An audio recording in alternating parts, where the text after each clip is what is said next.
It's not the best microphone, so Dad, bear with me.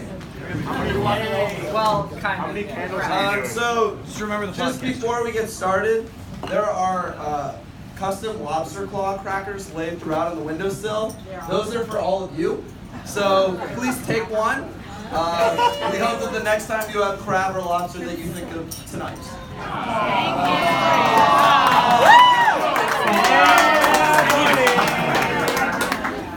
Alright, so for anyone who doesn't know, I'm Joey, and this is my I'm gonna get rid of this. Are you okay with that? It's good. I'm pretty loud. Teach your voice. Alright. So I'm Joey, and this is my brother Jonathan. And much to our dad's fear, we have been given some microphone time tonight to make a toast on this beautiful evening. And when our dad said he wanted to have a party and truly celebrate his 55th birthday, we were excited for the open bar that came with it. Turning 55 is a big deal. And as we put our heads together, we wanted to come up with a heartfelt toast to let our dad know how much we love him. So we started to think of the special words that can capture the milestone of turning 55. Then we realized that our dad turning 55 was bullshit. Because since he was born, he has been nothing more than a 70-year-old man. How so, you ask?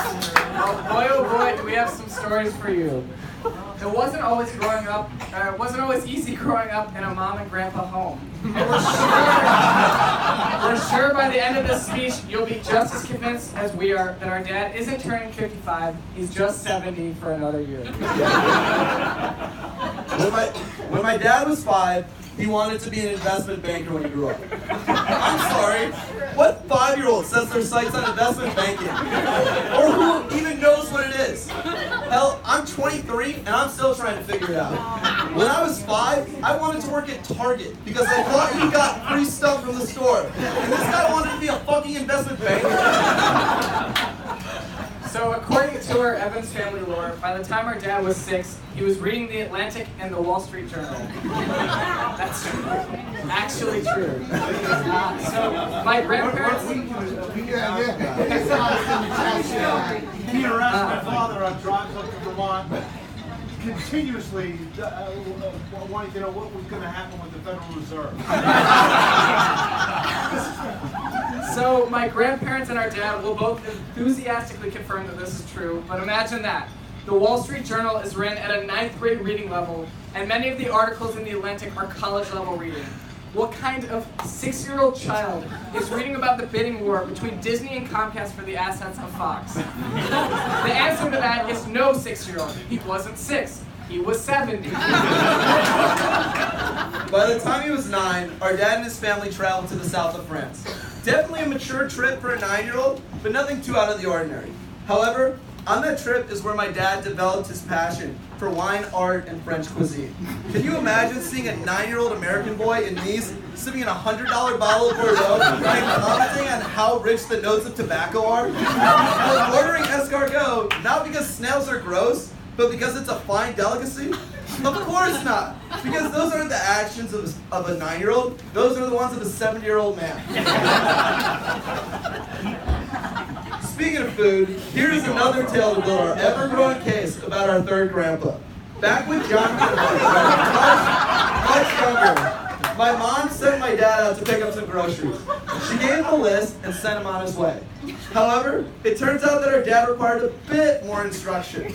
See, when he got to the grocery store, he walked up to the cashier and handed him the list, expecting the cashier to go and grab the groceries for him and bring them back to the register.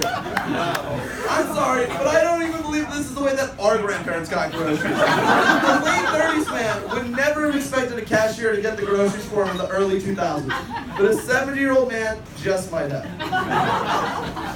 Now, as all 70-year-old men do, our dad is no stranger to struggling with technology. These issues stretch across a variety of platforms, from not knowing how to book a plane ticket online despite having millions of miles, to the fact that when him and I are working on a Google document, he will print out the document, write his comments on the hard paper, and then text me a picture of it instead of just commenting on the Google document.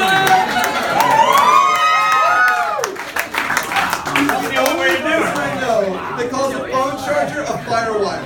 The most frustrating thing thing about his technological habits is that the one piece of technology he seems to understand is our house speaker system, which lets him play as much James Taylor and ABBA as his host. I don't know if any of you know, but our father is infamous for his napping abilities. He'll be sure to be napping on this couch by the end of this night, mark my words. And we've seen him nap in an Italian cave, a plethora of couches, at a bar, during family dinner, in a movie theater, on a plane, train, and automobile, and a South American game drive in the pouring rain. I've actually designed an equation to determine whether he will fall asleep on one of your couches. It's 2x plus 3y plus 5z times 10, where x is glasses of wine, y is total food intake, and z is the comfortability of your couch. Then you multiply it by 10, because he's just going to do it anyway. So I think that the only thing that my dad could be woken up for is Armageddon, which he is very prepared for, as most 70-year-old men often are. Based on what my dad believes, an earthquake will hit on Tuesday, the stock market will crash on Wednesday, and the revolution will begin on Friday. So if you all want to get your calendars out, feel free. Ask him about pretty much any topic, and he is ready. He's had 70 years to think about the exact number of magic beans he would need to survive. And it's 212,764. If after all of this, we still haven't convinced you, then I have one last piece of evidence that I think might change your mind.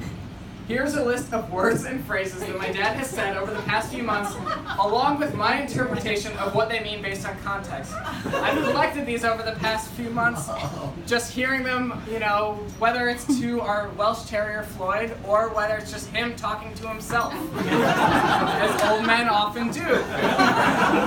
I believe this list provides undeniable proof of his senility.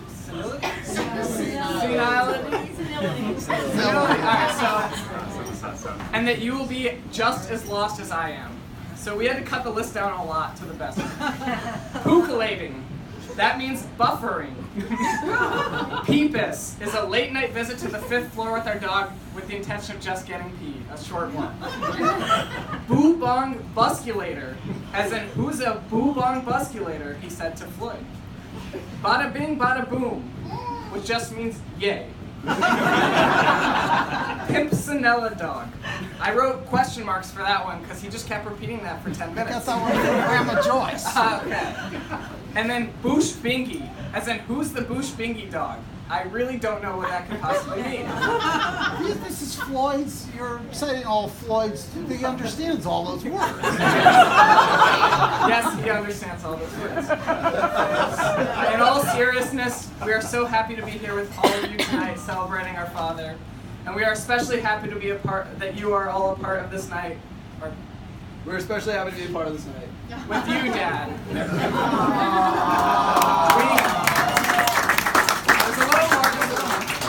We love you and appreciate all that you've done for us, even if we don't always show it.